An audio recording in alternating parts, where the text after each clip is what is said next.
Darius through Rayfaki, right? So I feel like Flawless's pathing is going to be pretty linear. Maybe they're able to find an angle towards his bot side depending on wave shove.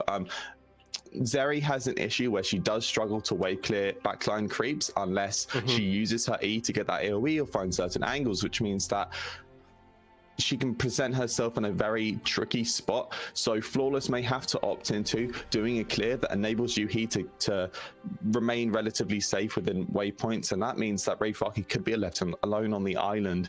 And I mean, Kassin really, in return, you know, on the opposite side of this matchup, he's probably just looking to farm. Graves ganks, I mean, especially once level 6 is found, they can find easy kill points. It's a different game, but in the early game, I'm assuming he just wants to farm out, which means suddenly I think these junglers are a little bit on the reverse sides of what we were pining them towards. Don't you just love that, Oak, where narratives are completely unfulfilled? But we're getting into game now. Bernica on the blue side, CGA on the red in our LJL match of the week, ladies and gentlemen, and everybody else. Let's not forget about that. Will we see Flawless go for these early plays? Will we see Kassin just farm for 25 minutes? Find out now. He's gone for Fleet though, so he's got some early game access. It's gonna be so healthy after these clears, and to be honest, I haven't seen a Headcom Graves matchup in a long time. What's up? I'm looking at another rune, okay? I'm looking at another rune. Rayfaki. Oh. Lethal Tempo Darius. Okay? Right. So, I can let me explain. This is the best part of like talking to a color caster, like just bringing up the weirdest thing, and now you have to answer it. Dice though will have to answer this hook from Nema. Ignite goes down, and first blood to the CGA support.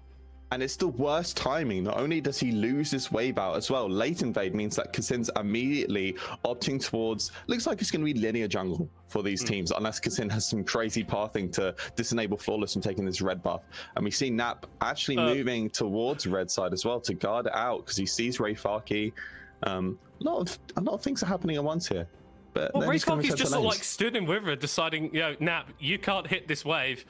Usually we see the range top laners bullying out the melee ones. 3 melee creeps, though. This is a huge XP loss for Nap, and this is going to really set Rayfaki up for the first 3 levels because he gets to play through, even create a wave shove into him if he's able to find that with a little bit of a push in the first 2 waves. And that means that Nap might be locked into a slow pushing lane, XP down. And we see Kassin here opting to just walk through mid lane towards the top side of his jungle. Doesn't want Flawless to be able to go into there to be able to lock out the top side for Burning Core and prevent Nat from getting any help. So it's a bit of a slower paced path, but it does offer a bit more safety to your lanes.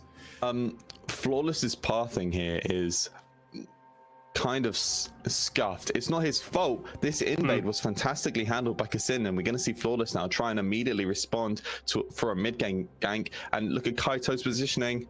Oh, he's got the Yomus though, so he's able to run pretty quickly away. Dice not quite able to get in range as the Sleepy Trouble Bubble is thrown down. A little bit of damage as well, and kind of gets out of there. But this is so ideal for Kassin here. He does this very extreme pathing where he takes the red buff, he goes towards and soft clears Race when he's down on the boss side looking for a pick. Yeah, heal burnt by Yuhi. Flash is still available for both of the Burning Core bot laners. Nema just waiting on that hook cooldown. Flash is forward for the auto, actually. Fujimoto gets hooked whilst he's under the tower. And Hybrid grabs the second kill of the game for CGA. Yeah, and a Fuji burns double summoners there to try and live, as well as Yuhi burning the heal. So we see an exchange here, but ultimately net positive for CGA as well as picking up a kill. And wow, Kassin has taken absolute control of this early game. This late invade combined with a very, very extreme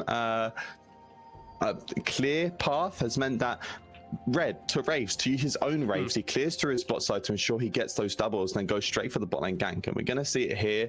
You see that we talked about it. Yuhi has to shove in these waves to make sure she has access to all the creeps. And this trading here really getting punished. We see even trading across the board, but Kassin, they didn't know where his pathing was going to be, and just gets run down here.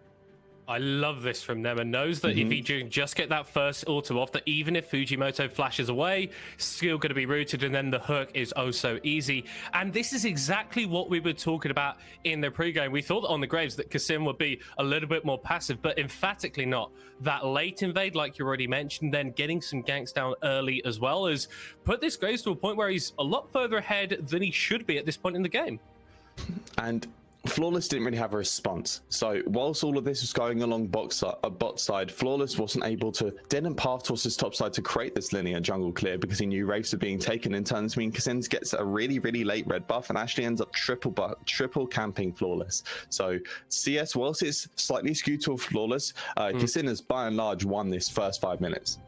And that's what we needed to see from CGA, right? We know that Burning Core can be very, very strong, very, very impactful once we get into the later stage of the game. And CGA, a team that historically has had pretty weak early games, but definitely not the case this time around. A couple of kills, 1,000 gold in their back pockets to boot as another hook connects onto Fujimoto. Still no summoners on this Tahm Kenshin. He's taken a whole heck of damage. Trying to force as much damage as possible because you see here Cousin is trying to path towards this, either opting into an invade to try and burn out Flawless a little bit or look towards Dragon as his wave gets shoved in, and they opt for this instead here.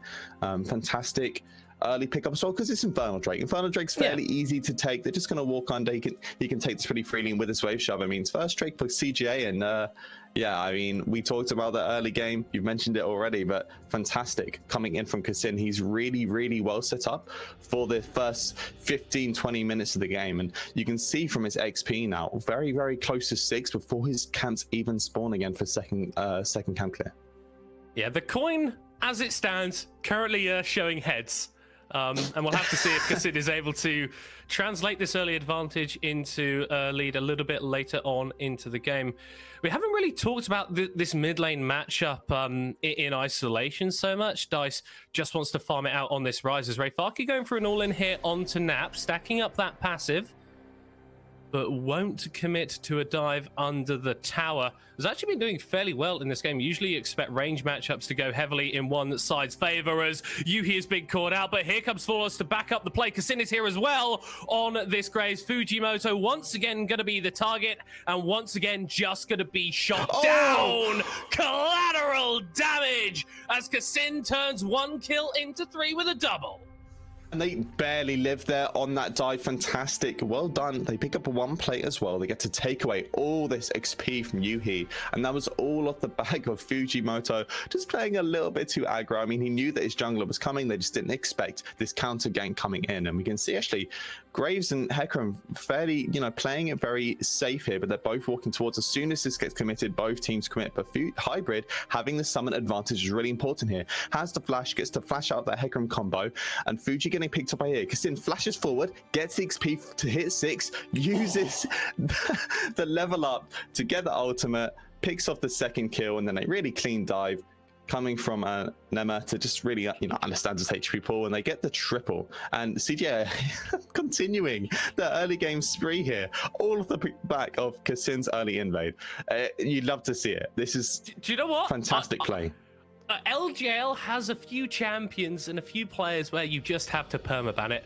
Maybe we're getting into that point with Cousin's Graves, because he's only played it a couple times, but both times it has looked damn good. And Burning Core, we knew that their bot lane was going to be a bit weak-sided. We knew that they weren't going to be able to find these advantages so much. But the thing that is almost perplexing me is that the top side that we thought was going to be heavily in their favor hasn't really turned out that way. And it's because they've been unable to play towards it. A combination of unique draft angles, so the... Oh no, not another one. Another hook comes through from Nema as Yuhi is being focused down, but they're switching the targets over to Fujimoto. Red and white means don't fight. And it's another flash force, another hook landing. Nema is rolling back the years to 2021 summer, and it is looking beautiful. And whilst that looked like a really clean 2v2, whilst that looked like it was a clean 2v2 coming up from CGA, they find a fantastic little mini engage down, and we combine that with level 6s across the board for both Hybrid and Nema there, and this fantastic Moonlight Vigil coming in for the huge amount of stacks there to just a massive amount of damage. Really, really well played. And I think Cousin really only getting a participation trophy on that single assist through the smoke screen. Flawless is trying to pick up Hybrid here. This is very, very aggressive. The knockout comes through the root from the Gravitum as Flawless has got nowhere to go, buddy. This is looking hardly Flawless as you're going to be falling down in just a moment's time. Yuhi and Fujimoto arrive, as does Dice, but this is still a 3v3, and it goes in Cousin's favor because, of course, it does. Fujimoto going too far forward once again, and Burning Core are looking like a burning corpse. They are falling apart. Yuhi trying to fight back with these autos, will take out Kasin, but that's going to be the only kill they do get. Yeah, fantastic response from Yuhi there, just to pick up a single kill, but ultimately CGA are playing so clean. Thankfully, Kasin passed towards Flawless even through this aggressive play because they expect that response from Dice. Dice ulties downwards to get the, and you're going to see it here. So initially we get to see Flawless over aggressing here, and this is probably off the back of this wave shove mid lane. He knows that Rise is going to be coming down. They're already talking about it, and through this onslaught of shadows here, he really thinks he can get that kill. But Nema, immediate response off the back of the ulti, timing it perfectly to disrupt him out of his follow-up combo, meaning they get to pick up the initial kill. Then in comes the round warp, and immediately blown up by Kasin. It's not even close. The amount of gold lead this champion has means he absolutely blows targets up, plays super aggressively here to pick up Fujimoto, but you can see CJ and Hybrid and Nema really unable to respond through this over aggression, and Yuhi really doing the correct choice and just picking up a single kill. But look at that, Eclipse on the board, 2 mythics even for CGA so far, and Burning Core are playing kind of catch up at the moment. They're already 4k deficit in a 10-minute game, which is a huge lead for this team. J-Real, what are your thoughts now, buddy? CGA victory. I'm seeing it. The prophecy. Through my miraculous game knowledge, good, I know that CGA will win this game. I mean, it's looking good for them. We have seen this team throw in the past, so I don't know what you're talking about. My confidence isn't as high as it would be if maybe someone like DFM had a lead like this, or even Burning Core had a lead like this. So there's still the possibility of a throw, and Burning Core definitely a team that can catch it. We're not been seeing that from them so far this game, though. Flawless has honestly looked off the pace and not really been linking up with Dice at all either. And this means that Kasin, he takes that top herald, comes back bot, he gets this Drake as well. CJ are getting everything that they want. And off the back of what you're saying, CJ, their real big losses have been when Hybrid has found a lead, but the rest of the team has failed to do so. Where I would say, large and ahead, this whole team is looking net neutral with Hybrid and Kasin taking complete control of this game. This is a fantastic situation for both of your main carries, your main DPS points to be in. And I think it's very, very difficult for you to picture them throwing off of that, because look at the setup, the follow-up that they have. So we're going to be eyes on how Nap and Nema can really continue to push this very, very fed duo ahead in mid game. It's about transitioning it. It's about moving them around the map and getting more things down. Still a minute and a half until the turret plates off, so if Hybrid picks up a couple more of those, I'm sure he's not going to be complaining. But looking at Burning Core now, how do they get back into this game? How do they answer this? Because they're not out of it. 4,500 gold at 13 minutes to be in a deficit to is a lot, and it feels bad. But they're 6-2 for a reason. This is a good team, and they have often found angles to play out fights where they really shouldn't. And this has been different players doing different miracle runs. Flawless, I think, if we shout out to the Yasuo Diana game I got to call, some miraculously found fights really enabled this player to find fights where they really shouldn't have, and that was through ultimately entirely off the back of Flawless. And now he's on this Hecarim, and Onslaught of Shadows is such a fantastic team fighting tool. And then when you can combine that with Rise Zeri, this really strong duo in terms of pure damage, especially, obviously it depends on where Dice is opting into his build path, because they've fallen into deficit. The tank build looks more and more comfortable, but really I think they're looking for damage at the moment. And I don't know how Ray Farki is going to join these fights against, you know, Zoe Bubble. They have a lot of disengage coming up from Hybrid depending on guns. Nema, there are so many different disengage calls from a CGA, so it's really about enabling Ray Farki to get into these side lanes and play as aggro as he can, whilst then looking for these 4v4 skirmishes. But look at Hybrid, the correct gun. You know, you go into the melee range, you just get a ridiculous amount of auto attacks, and he picks off 3 more plates just before these plates despawn. And as these teams are moving around the map, quick shout out to Nemo, and maybe a dive's coming into the top side. Yeah, Fujimoto does have the flash. Both sums available for both members of the Burning Core bot lane, but they are so far behind in terms of power that they can just be forced away. Kaito, A little bit of cheat towards the top side as well, but again, more gold for Hybrid means more items for Hybrid, means a bigger chance of CGA getting what would be a pretty impressive upset victory. Yeah, indeed. Flawless and the rest of Burning Core actually able to rotate up to top lane fairly quickly, but Nema has done a fantastic job of just reducing Burning Core's vision so much. Really aggressive pings coming from the entire side of CGA combined with the repeated red trinkets means that this team is swallowing all the vision on whatever side they're playing towards. They did it on bot side, which led to those successful early skirmishes, and they've done it again on top side to pick up this this top side tier 1, and now their eyes are only really looking in one place, and it's this mid lane tier 1 now. Can they unlock the final bit of easy standing gold on the map, and then maybe this turret can in turn set them up for their next Drake? And yeah, excited to see how Ocean Drake and Ocean Soul could potentially affect this match, because this could be a big turnaround point for Burning Core. If they're able to pick up this next Drake or maybe find a successful fight point, then Ocean Drake does a fantastic job of minimalizing some of the fighting points for CGA. But it's going to be a long time for them to get there, and it's not only going to require good play from Burning Core. I think, given the uphill battle that they're in, it also requires a little bit of misplaying from CGA, and we haven't seen that from them this game. It's been clean, it's been controlled, it's been disciplined. They've played towards their win conditions, and they've neutralized Burning Core very, very effectively. Now, a minute to go until that Drake. CGA posted up in the mid lane here. Nema and Hybrid just clearing these waves as much as they can. The difference between the power level of the AD carries at this point in time is humongous. Just that Trinity Force for Yuhi. 2 items on Hybrid, and he's got the Zerka Greaves as well. Burning Core, I feel like they need to find a pick before this Drake. Otherwise, they just can't take the fight around it. And it's all going to be off the back of Flawless. This is the real... I mean, apart from Fujimoto maybe finding a miracle knockup, it's really going to be Flawless going, okay, I'm the decider for this fight. Who are we going to look for first? And I think eyes are really only on one target. It's very, very difficult to pick off. As they're looking for it here. They're looking for Nema, but that's a 2-person knockout there with a depth charge. Double flash over the wall from Dyson and Rayfaki, meaning they're not in the fight, and Flawless gets focused down right at the start. It's a kill on the side for Kaito as Fujimoto is taken out as well. And yeah, your solo laners are here, but they can't carry 2v5. A clean ace for CGA as Nema doesn't even drop, and they're going to grab the Drake as well. Domination coming from Burning Core there, from CGA there. Every piece that Burning Core set up was split apart by really appropriate response from CGA. Saw a little bit of pre-aggression onto Nema here, and you see it here.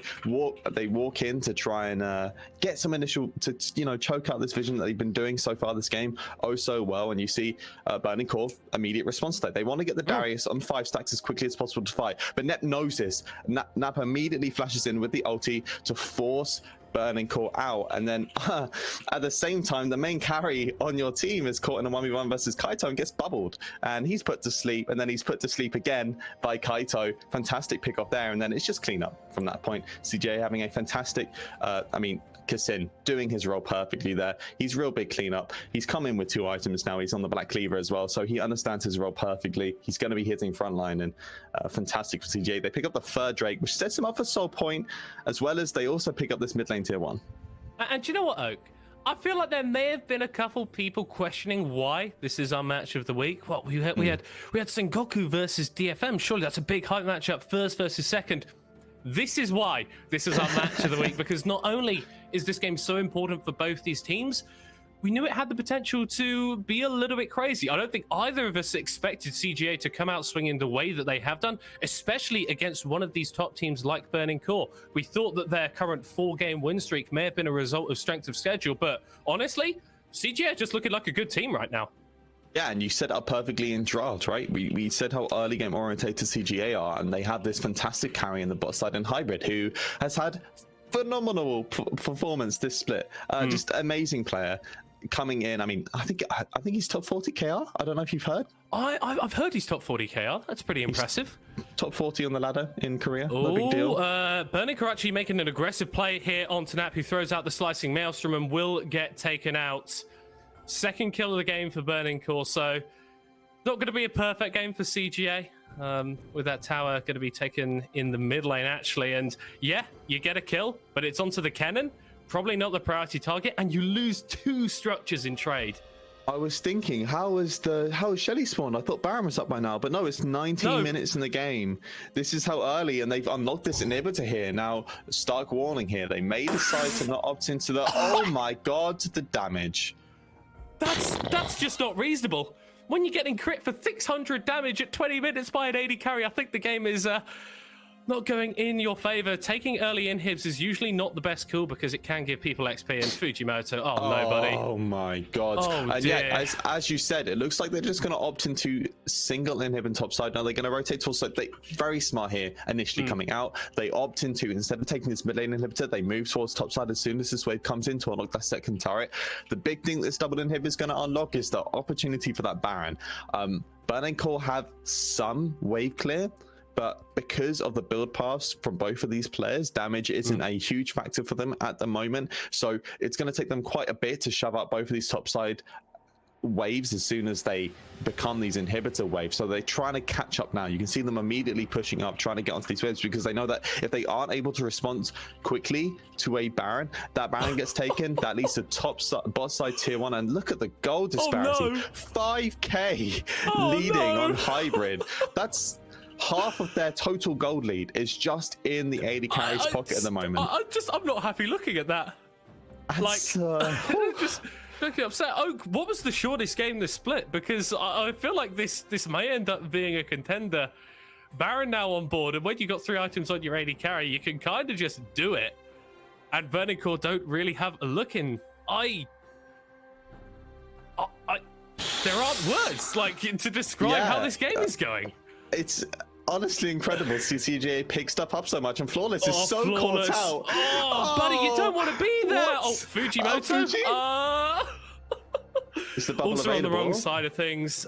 Right. Kaito electing not to throw out the bubble. CJ just going to start up this Baron instead. And something that has really impressed me has been Hybrid's gun rotations.